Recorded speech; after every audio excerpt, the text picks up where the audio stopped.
दोस्तों नमस्कार। स्वागत है आप सभी का एमजीवी स्टडी पॉइंट यूट्यूब चैनल में। तो दोस्तों मिक्स क्वेश्चन सीरीज है और ये है हिंदी की series number 20 JMRC exam based Hindi MCQ type 10 question है। तो ज़रूर इस वीडियो को लास्ट तक देखें। ये रीट और टेट एग्ज़ाम के लिए भी हिंदी के एमसीक्यू टाइप टोटल 10 क्वेश्चन है। सभी परीक्षाओं के लिए महत्वपूर्ण रहने वाले ये क्वेश्चन है। तो ज़रूर इस वीडियो को लास्ट तक देखें, लाइक शेयर भी करें और अभी तक अपने यूट्यूब चैनल को सब्सक्राइब नहीं किया है तो ज़रूर इसको सब्सक्राइब भी कर ले। तो बात करते हैं ये जेएमआरसी और रीट बेस्ड जो वीडियो है, इसमें पहले अब में एक गद्यांश और पद्यांश दिया होता है, उसके बाद में क्वेश्चन होते हैं। तो ये बात कर लेते हैं। साथ में हम बात कर रहे हैं कि ये जो जेएमआरसी में कौन कौन सी पोस्ट थी, उसके लिए कितने कितने क्वेश्चन आएंगे हिंदी के। सबसे पहले जो हमारे पास है स्टेशन मास्टर या ट्रेन ऑपरेटर, इसमें हिंदी के 10 क्वेश्चन होंगे। जूनियर इंजीनियर जो ट्रेड इलेक्ट्रिकल इलेक्ट्रॉनिक्स सिविल, इसमें हिंदी के 5 क्वेश्चन होंगे। कस्टमर रिलेशन असिस्टेंट CRA के लिए हिंदी में 10 क्वेश्चन आएंगे और मेंटेनर जो ट्रेड वाइज होंगे उसके 5 क्वेश्चन होंगे। तो जरूर देखिए। अब हम बात कर लेते हैं। तो सबसे पहले तो आपको यहाँ पे एक पैराग्राफ दिया होगा और इस पैराग्राफ के आधार पे आपको ये क्वेश्चन देखने हैं। यहाँ पे दिए गए गद्यांश को पढ़ करके निम्नलिखित प्रश्नों के उत्तर दीजिए। तुलसीदास भारत के श्रेष्ठ भक्त कवि है। वे भक्ति आंदोलन के निर्माता है। वे उसी भक्ति आंदोलन की उपलब्धि है। उनके साहित्य का सामाजिक महत्व भक्ति आंदोलन के सामाजिक महत्व पर निर्भर है और उससे पूरी तरह संबंध है। तो यहाँ पे हम बात करेंगे कि इस पैराग्राफ में से आपको क्वेश्चन दिए जाएंगे और उस क्वेश्चन को देख करके आपको उत्तर करने हैं। इस भक्ति आंदोलन की पहली विशेषता यह है कि वह अखिल भारतीय है और देश और काल की दृष्टि से ऐसा व्यापक सांस्कृतिक आंदोलन संसार में दूसरा नहीं है। ईसा की दूसरी शताब्दी में ही आंध्र प्रदेश में कृष्णोपासना के चिन्ह पाए जाते हैं। तो यहाँ पे हम बात कर रहे हैं कि इस पैराग्राफ को पढ़ते हुए आपको उत्तर देने हैं। गुप्त सम्राटों के युग में विष्णु नारायण वासुदेव की उपासना ने अखिल भारतीय रूप ले लिया। 5वीं शताब्दी से लेकर के 9वीं शताब्दी तक तमिलनाडु भक्ति आंदोलन का प्रमुख स्रोत रहा। आलावार संतों की कीर्ति सारे भारत में फैल गई थी। और इसी में जो आगे आपको दिया गया है, कश्मीर में ललदेद, तमिलनाडु में आदाल, बंगाल में चंडीदास, गुजरात में नरसिंह मेहता, भारत के विभिन्न प्रदेशों में भक्त कवि लगभग 1500 वर्ष तक जनता के हृदय को अपनी अमृतवाणी से सींचते रहे हैं। तो चलिए, अब हमने ये पैराग्राफ पढ़ लिए है और इस पैराग्राफ को पढ़ करके आपको निम्नलिखित प्रश्नों के उत्तर देने हैं। प्रश्न संख्या 1 से 10 तक के प्रश्न आपके इस पैराग्राफ से होंगे।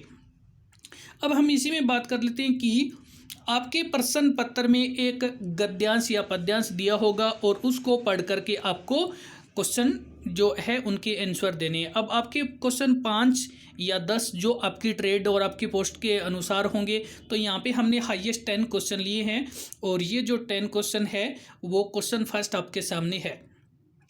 क्वेश्चन फर्स्ट में तुलसीदास भारत के श्रेष्ठ भक्त कवि है। वे भक्ति आंदोलन के निर्माता है। तो यहाँ पे रेखांकित शब्द में प्रयुक्त सर्वनाम कौन सा है? तो यहाँ पे आपको ये दिया गया है वे शब्द, साथ में तो कलरफुल कर रखा है और यहाँ पे आपको रेखांकित अंडरलाइन की हुई है। तो वे शब्द रेखांकित शब्द में प्रयुक्त कौन सा सर्वनाम है? तो यहाँ पे आपको सर्वनाम बताना है और यहाँ पे हमारा आंसर है ऑप्शन ए, पुरुषवाचक सर्वनाम। अब हम बात करेंगे पुरुषवाचक सर्वनाम। सर्वनाम की बात करें तो सर्वनाम होते हैं 6 प्रकार के और उसमें से जो पुरुषवाचक सर्वनाम है ये अन्य पुरुष होता है, जिसमें सबसे पहले उत्तम पुरुष, मध्यम पुरुष और अन्य पुरुष। तो वे शब्द है ये अन्य पुरुष की श्रेणी में आता है। और अब हम बात कर लेते हैं उत्तम पुरुष में जैसे मैं, हम, और जो मध्य पुरुष होता है उसमें जैसे तुम, आप, और अन्य पुरुष में वे, वह आदि होते हैं।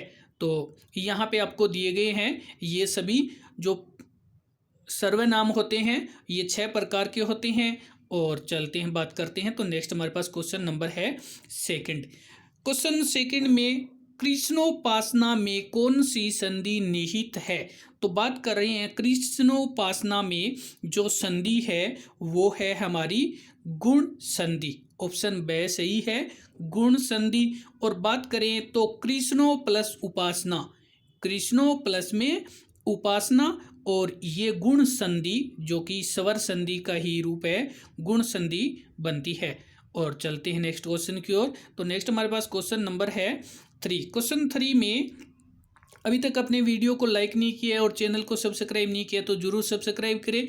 और विभिन्न एग्जाम की तैयारी के लिए आप प्लेलिस्ट देख सकते हैं, ओल्ड सॉल्व्ड पेपर भी और विभिन्न प्रकार की मिक्स क्वेश्चन सीरीज आपकी हेल्प के लिए वीडियो अपलोड किए गए हैं। तो अब हम बात कर लेते हैं क्वेश्चन नंबर 3। क्वेश्चन 3 में आलवार संतों की कीर्ति सारे भारत में फैल गई। तो यहाँ पे आपसे रेखांकित शब्द में कारक कौन सा है, आपसे रेखांकित शब्द में निहित कारक पूछा है। रेखांकित शब्द को हमने यहाँ पे कलरफुल भी किया है, तो ये की शब्द है, और ये की शब्द है, ये हमारा आंसर ऑप्शन सी है, संबंध कारक।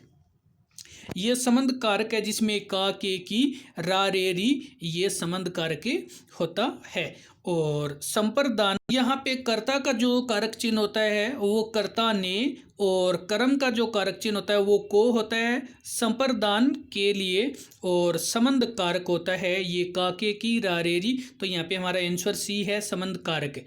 और चलते हैं नेक्स्ट क्वेश्चन की ओर। तो नेक्स्ट हमारे पास क्वेश्चन नंबर है 4। क्वेश्चन 4 में आपसे पूछा जा रहा है उन्हें साहित्य का सामाजिक महत्व भक्ति आंदोलन के सामाजिक महत्व पर निर्भर है। तो यहाँ पे हम बात कर रहे हैं उनके साहित्य का जो सामाजिक महत्व है भक्ति आंदोलन के सामाजिक महत्व पर निर्भर है। तो रेखांकित शब्द में कौन सा उपसर्ग है? रेखांकित शब्द यहाँ पे आपको दिया गया है, ये साथ में कलरफुल भी है, निर्भर। और जो निर्भर शब्द है इसमें कौन सा उपसर्ग है आपसे पूछा जा रहा है। अब हम बात करेंगे उपसर्ग वे होते हैं जो किसी शब्द के पहले प्रयुक्त होकर के उसके अर्थ में परिवर्तन कर देते हैं। और यहाँ पे हमारा आंसर ऑप्शन डी है, निर या नी। निर और नी के साथ में विसर्ग लग करके निर्भर बनता है, और इसमें ऑप्शन डी करेक्ट है। चलते हैं नेक्स्ट क्वेश्चन की ओर। तो नेक्स्ट हमारे पास क्वेश्चन नंबर है 5। क्वेश्चन 5 में हम बात करें तो तुलसीदास भारत के श्रेष्ठ भक्त कवि है। वाक्य में विशेषण और विशेष्य के सही युग्म को छांटिए। तो बात कर रही हैं तुलसीदास भारत के श्रेष्ठ भक्त कवि है, और इसमें जो विशेषण और विशेष्य के सही युग्म कौन से हैं? तो यहाँ पे हमारा आंसर ऑप्शन बी है, श्रेष्ठ और तुलसीदास। जो विशेषण है वो तो है श्रेष्ठ, और विशेष्य है वो तुलसीदास है। तो यहाँ पे ऑप्शन बी करेक्ट है। और चलते हैं नेक्स्ट क्वेश्चन की ओर। तो नेक्स्ट हमारे पास क्वेश्चन नंबर है 6। क्वेश्चन 6 आपके सामने स्क्रीन पे है, और आपसे पूछा जा रहा है क्वेश्चन 6 में देश और काल की दृष्टि से ऐसा व्यापक सांस्कृतिक आंदोलन संसार में दूसरा नहीं है। रेखांकित शब्द में से प्रत्यय छांटिए। तो आपको क्या करना है, इस रेखांकित यानी ये जो सांस्कृतिक शब्द है इसमें कौन सा प्रत्यय है तो वो आपको बताना है। तो यहाँ पे हम बात कर रहे हैं सांस्कृतिक शब्द में जो प्रत्यय है वो कौन सा है, और हमारा आंसर बनता है ऑप्शन बी, संस्कृति प्लस में इक।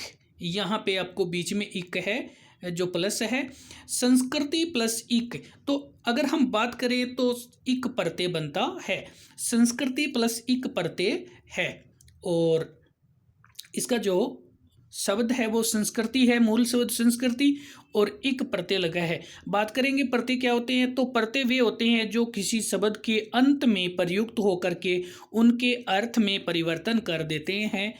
और चलते हैं, बढ़ते हैं नेक्स्ट क्वेश्चन की ओर। तो नेक्स्ट हमारे पास क्वेश्चन नंबर है 7। क्वेश्चन 7 में निम्नलिखित में से शुद्ध वर्तनी छांटिए। तो आपसे पूछा जा रहा है कि इनमें से शुद्ध वर्तनी कौन सी है, और यहाँ पे हमारा आंसर है ऑप्शन सी, चिन्ह। जो शुद्ध वर्तनी यानी शुद्ध शब्द कौन सा है, तो जो शुद्ध शब्द है वो ऑप्शन सी वाला करेक्ट ऑप्शन आंसर है हमारा। और चलते हैं नेक्स्ट क्वेश्चन की ओर। तो नेक्स्ट हमारे पास क्वेश्चन नंबर है 8। क्वेश्चन 8 आपके सामने है। और इससे पहले कि आपने वीडियो को लाइक नहीं किया है तो ज़रूर लाइक करें और शेयर भी करें, क्योंकि आपका एक लाइक और एक शेयर हमें दूसरा वीडियो तैयार करने में इतना मोटिवेट करता है कि हम दूसरा वीडियो जल्दी ही तैयार करने में लग जाते हैं, तनिक भी आलस्य नहीं शो करते हैं। तो ज़रूर आप इस वीडियो को लाइक करें, कमेंट करके भी हमें बताइए कैसा लगा। तो बात करते हैं क्वेश्चन नंबर 8। क्वेश्चन 8 निम्नलिखित में से कवि शब्द का स्त्रीलिंग शब्द कौन सा होगा। तो यहाँ पे आपको शब्द दिया गया है कवि, और कवि का जो स्त्रीलिंग शब्द बनेगा तो ये बनेगा ऑप्शन ए कवयित्री। कवि का जो स्त्रीलिंग शब्द बनेगा वो कवयित्री बनेगा। और चलते हैं नेक्स्ट क्वेश्चन की ओर। तो अधिक जानकारी के लिए आप MGV study point YouTube channel पर प्लेलिस्ट पे विजिट करें। आपको वहाँ पर विभिन्न प्रकार के वीडियो और mix question series old solved paper के वीडियो अपलोड आपकी हेल्प के लिए किए गए हैं, तो जरूर देखें। और चलते हैं, बात कर लेते हैं नेक्स्ट क्वेश्चन नंबर 9। क्वेश्चन 9 निम्नलिखित में से स्थल शब्द का पर्यायवाची शब्द कौन सा है। तो यहाँ पे आपसे पूछा जा रहा है कि जो स्थल शब्द है उसका पर्यायवाची शब्द कौन सा है, और यहाँ पे हमारा आंसर बनता है ऑप्शन सी परदेश। स्थल शब्द का जो पर्यायवाची शब्द है वो परदेश बनता है। और चलते हैं नेक्स्ट क्वेश्चन की बात करते हैं। तो नेक्स्ट हमारे पास क्वेश्चन नंबर है 10, जो क्वेश्चन 10 में निम्नलिखित में अपकीर्ति शब्द है। तो हम बात कर रहे हैं जो अपकीर्ति शब्द है इसका आपसे पूछा जा रहा है विलोम शब्द। जो अपकीर्ति है इसका विलोम शब्द आपसे पूछा जा रहा है। तो यहाँ पे हम पहले क्वेश्चन पढ़ा है, देख लेते हैं। इसका विलोम शब्द पूछा जा रहा है आपसे। अपकीर्ति का जो विलोम शब्द है वो है कीर्ति। कीर्ति का अपकीर्ति और अपकीर्ति का कीर्ति। तो हमारा आंसर ऑप्शन सी करेक्ट है। और आपका क्वेश्चन यहाँ है कि आपसे पूछा जा रहा है कि अपकीर्ति का जो विलोम शब्द वो क्या बनता है। तो यहाँ पे हमारा आंसर ऑप्शन सी है करेक्ट। तो दोस्तों वीडियो देखने के लिए धन्यवाद। लाइक शेयर करते रहें। अभी तक अपने यूट्यूब चैनल को सब्सक्राइब नहीं किया तो ज़रूर इसको सब्सक्राइब कर ले, फ्रेंड्स को भी फॉरवर्ड करते रहिए। वीडियो देखने के लिए धन्यवाद, लाइक शेयर करने के लिए धन्यवाद।